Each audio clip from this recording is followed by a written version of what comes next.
Right now, though, I want to turn to Liz Crawford. She's on Hudson Beach right now. Can you tell us what you're looking at and what people are doing right now at this hour?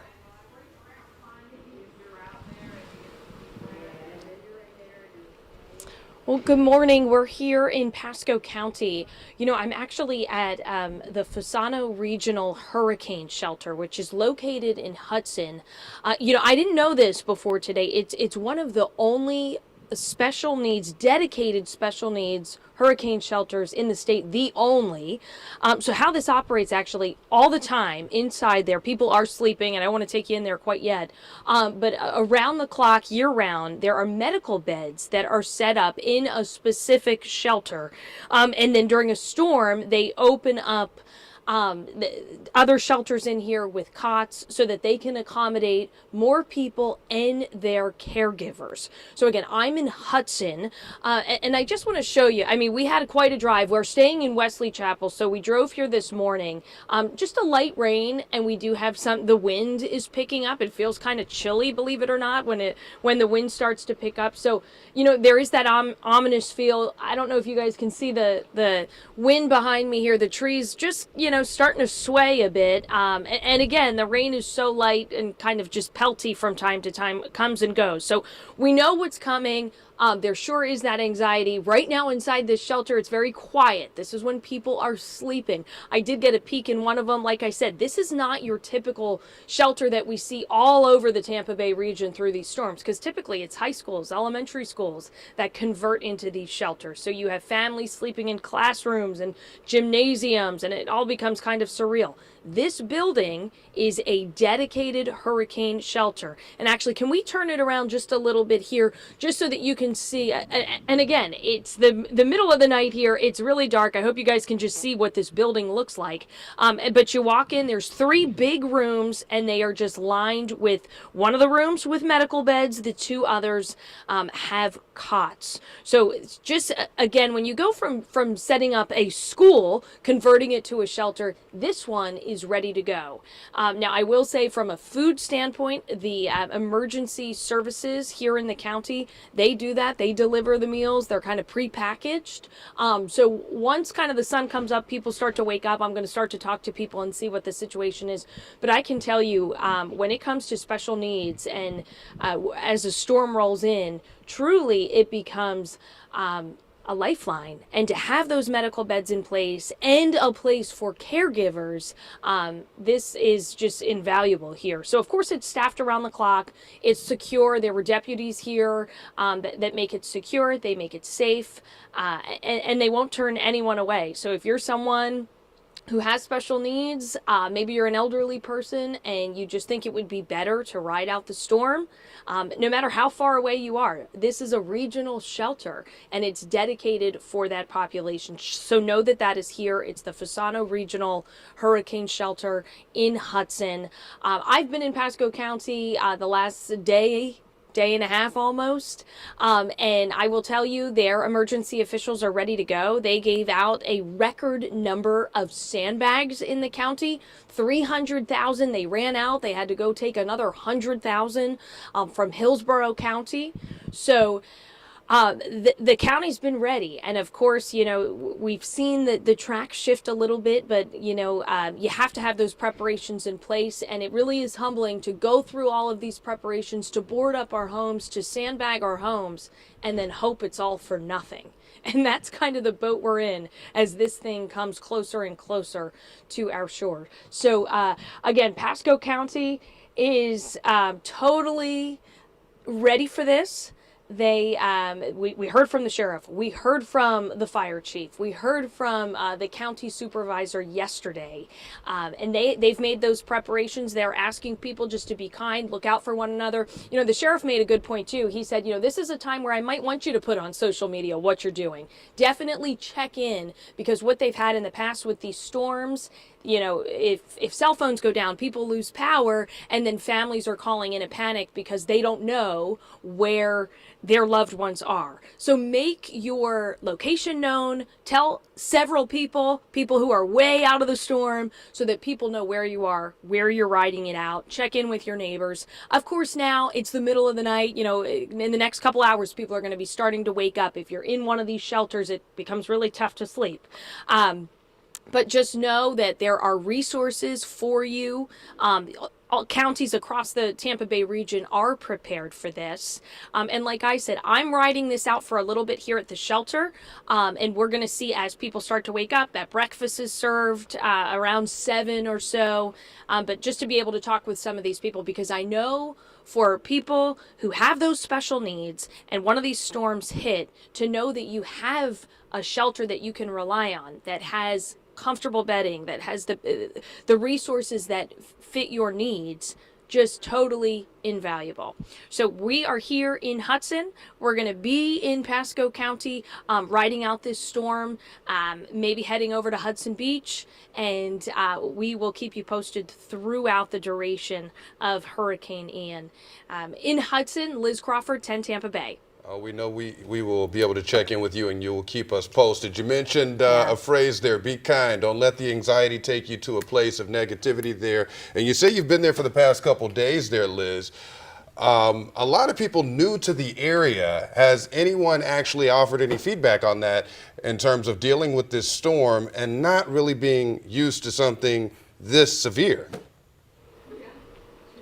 It's a really great point, Frank, because Pasco County, much like the rest of the Tampa Bay region, is certainly growing. But Pasco County has seen so many newcomers in just the last couple of years. People here who were not here just 5 years ago for Irma.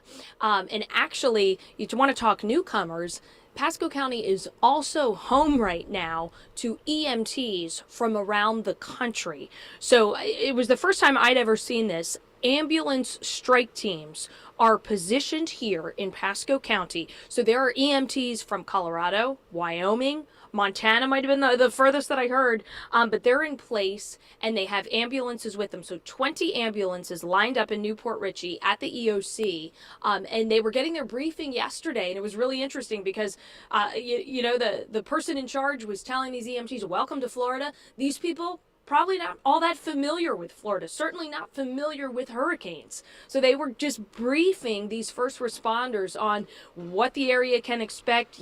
Don't drive through standing water. Be careful for down power lines. So first it was a safety session for EMTs that are here to help our first responders help you. So in addition to people who now live here, who are new Floridians, there are also first responders, power crews, of course, that aren't from Florida either, that are now here in the county, ready to mobilize and assist. And of course, we see the power crews every storm.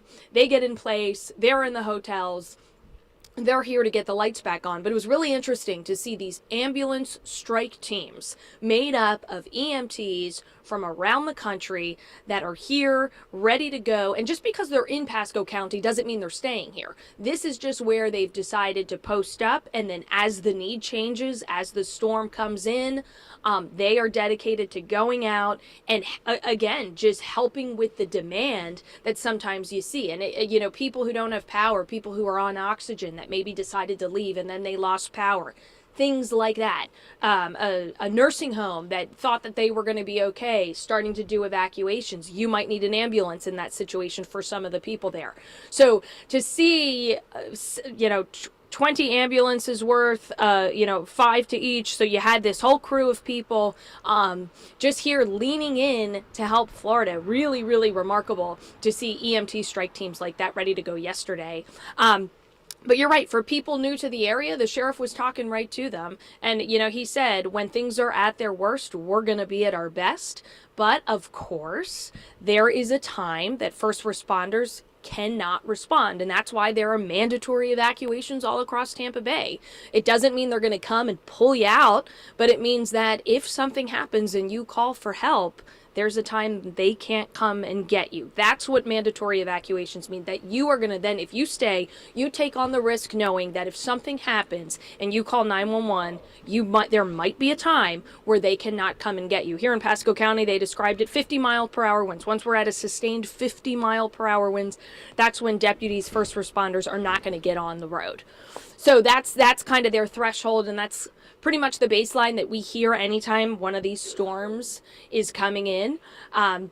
So they tell you mandatory evacuations, take it serious. The shelters are open. There's 10 total across the county. That information is on the county's website. Again, this one, the Fasano Regional Hurricane Shelter, dedicated special needs. But for the most part, the other ones in the county are schools, general population, half of them pet friendly. They all come with different sets of rules. And, you know, at this point, we're getting really close to this storm, so your plans should already be in place. Shelters are a last resort. You should rely on friends, rely on family that live in those non-evac zones if you can. However, these shelters will not turn you away. They're a last resort, but they are a lifeline. And we did see this 5 years ago during Irma. I know some counties are seeing less people at these shelters. And sometimes, you know, you wonder if was Irma a blessing or a curse in that it made people maybe feel more comfortable, less comfortable. You know, there's always some psychology behind what people are doing. But when it comes down to it, they take your pets, they feed you, they put a strong roof over your head. And if those are the things that you are worried about, there is a shelter in your area and they will not turn you down. And that goes all across the Tampa Bay region. So keep that in mind as well. And, you know, again, the best thing you can do is stay connected, look out for one another, keep getting the information so you know what to expect. And whether you've been here for years and years and years, because I've talked with people, Frank, you asked about the new Floridians, but even the Floridians that have lived here for generations, you know, you talk about a hurricane, you know, 24 hours ago, we were having a totally different conversation about what this could or could not look like. Really remarkable how the shift in how we have felt. And that's just the way these storms go, the wobbling and where they land, and just the anxiety. I always say the waiting is the hardest part, and we're still waiting. So we've still got a ways to go. And at the end of the day, it's got to go somewhere. And of course, we don't want it in our backyards, and we're all worried about our loved ones and our property. But at the end of the day, it's got to go somewhere. So our thoughts are wherever this thing goes, and whoever gets the worst of it. You hate to see it, but the preps are there. And the thing about hurricanes is at least we get some time to prepare for it. And the technology and the forecasting behind all of it is so incredible these days that at least we feel confident knowing it's coming and what we can do. And that's exactly the same vibe that I've gotten here from people who work with the Department of Health that run this shelter, that work with Pasco County, also here at this shelter. You know, they've been working since 8 o'clock last night. So you have these different shifts of people. And it is truly remarkable that during one of these storms, so many of us were just told, stay in, stay with your loved ones, get to a safe place, ride out the storm. But it's always amazing how many people have to show up and work. And I walked in here, there's 10 people sitting out here, 2 deputies, 4 people checking people in, you know, medical personnel. So a lot of people, when this storm is hitting, it's the opposite of sitting in and just riding out a storm. It's hurry up and get to work. And I'm always impressed by, you know, the nurses I meet, the EMTs, the communication crews at these counties, because it's life-saving information. Yeah. And it's just so incredibly important. Liz, you're doing such a great job Absolutely. with the coverage out there. You're doing a big service to people as well. We so appreciate your updates there. She said stay connected as well. A good time to push to our app here. Our 10 Tampa Bay app is full of so many resources to help you get through this storm. All of the things that you need. It has those evacuation zones. It has numbers that you need to call. Has helpful resources as well. We're continuing to update the track.